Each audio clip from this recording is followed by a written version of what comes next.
Arrived about 3,500 years ago on the walls at the Temple of Luxor in Egypt are images of the Annunciation, the miracle conception, the birth, and the adoration of Horus. The images begin with Thoth announcing to the Virgin Isis that she will conceive Horus, then Neph, the Holy Ghost, impregnating the Virgin, and then the virgin birth and the adoration. This is exactly the story of Jesus' miracle conception. In fact, the literary similarities between the Egyptian religion and the Christian religion are staggering.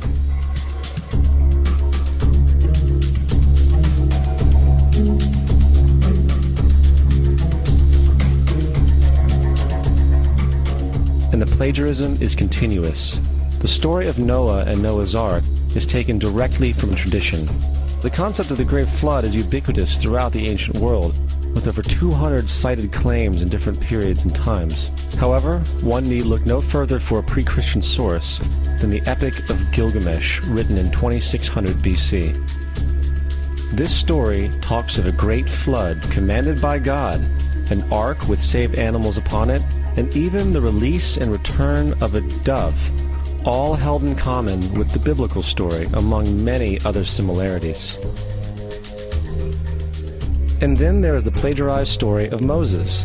Upon Moses' birth, it is said that he was placed in a reed basket and set adrift in a river in order to avoid infanticide. He was later rescued by a daughter of royalty and raised by her as a prince. This baby in a basket story was lifted directly from the myth of Sargon of Akkad of around 2250 BC. Sargon was born, placed in a reed basket in order to avoid infanticide, and set adrift in a river. He was in turn rescued and raised by Aki, a royal midwife. Furthermore, Moses is known as the lawgiver, the giver of the Ten Commandments, the Mosaic Law. However, the idea of a law being passed from God to a prophet up on a mountain is also a very old motif. Moses is just another lawgiver in a long line of lawgivers in mythological history. In India, Manu was the great lawgiver.